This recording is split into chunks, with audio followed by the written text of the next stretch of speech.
মানুষের চেয়ে অটোরিকশার সংখ্যা বেশি কোন শহরে? উত্তরের সরাসরি হয়তো যে কেউ বলে দিবে শহরটির নাম কুমিল্লা। একটি পরিকল্পিত নগরীর ধারণ ক্ষমতা যেখানে 8 থেকে 10 হাজার, সেখানে প্রতিদিন অর্ধলক্ষাধিক অটোরিকশা দাপিয়ে বেড়াচ্ছে এই শহরের প্রতিটি রাস্তায়। অলিগলি থেকে শুরু করে রাজপথ, সবখানেই অটোরিকশার এই দৌরত্ব। সেই সাথে যুক্ত হয়েছে যত্রতত্র পার্কিং আর ফুটপাত দখলের মহোৎসব। এই জটলায় আটকে পড়ে নষ্ট হচ্ছে কর্মঘণ্টা, আর নির্দিষ্ট সময় স্কুলে যেতে না পেরে চরম ভোগান্তিতে পড়েছে শিক্ষার্থীরা। দীর্ঘদিনের এই যানজট যেন এখন কুমিল্লা নগরবাসীর গলার কাটা হয়ে দাঁড়িয়েছে। প্রতিষ্ঠার পর থেকে এখন পর্যন্ত কুমিল্লা সিটি কর্পোরেশন ডজনখানেক মেয়র এবং প্রশাসকের পরিবর্তন হয়েছে। প্রতিটি পালাবদলেই যানজট নিরসনের প্রতিশ্রুতি দেওয়া হলেও বাস্তবে দেখা মেলেনি কোনো সুফলের। কেন এই পরিস্থিতির বদল হচ্ছে না, বা সাধারণ মানুষ প্রতিদিন ঠিক কী পরিমাণ সংকটের মধ্য দিয়ে যাচ্ছে তা উঠে এসেছে ভুক্তভোগীদের কণ্ঠে। ভিডিওতে থাক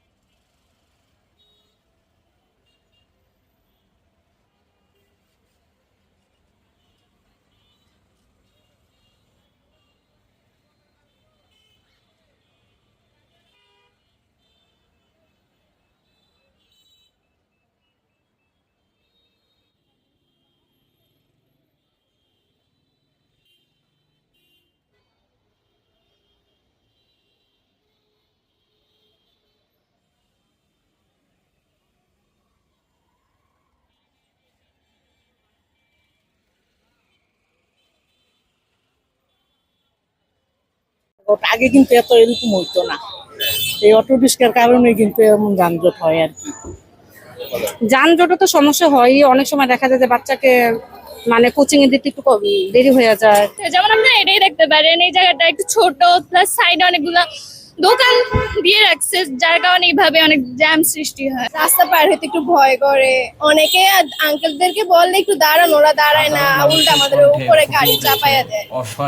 এই যানজটে পড়লে একটু দেরি হয়ে যায়, আসতে দেরি হয়ে যায়, স্কুলে দিতে দেরি হয়ে যায়, গেট বন্ধ করে দেয়। এভাবে অটো মেসো অতিরিক্ত বাইরে গেছে, অন্য কোনো প্রতিবাদ করে না, সরকার ফান্ডাইছে কোনো উদ্যোগ নেয় না, এই লিগে দাম করতে হবে। প্রশাসনের পক্ষ থেকে আশ্বাস দেওয়া হয়েছে অটোরিকশার দূরত্ব কমিয়ে ও ফুটপাত দখলমুক্ত করে দ্রুততম সময়ের মধ্যে যানজট মুক্ত করা হবে এই নগরীকে। এখন দেখার বিষয় দীর্ঘদিনের এই জঞ্জাল দূর করে নগরবাসীকে কবে নাগাদ স্বস্তির নিঃশ্বাসে এনে দিতে পারেন কুমিল্লা সিটি কর্পোরেশন।